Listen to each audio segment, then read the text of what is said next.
And also here we see what's happened when I open the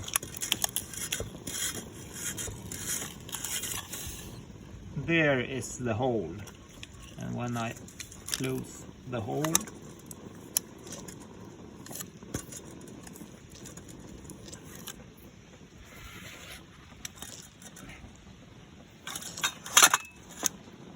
I could then it starts again.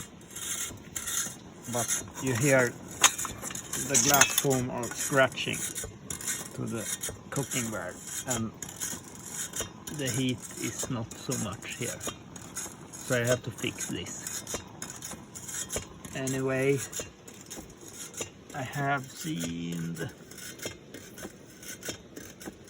I think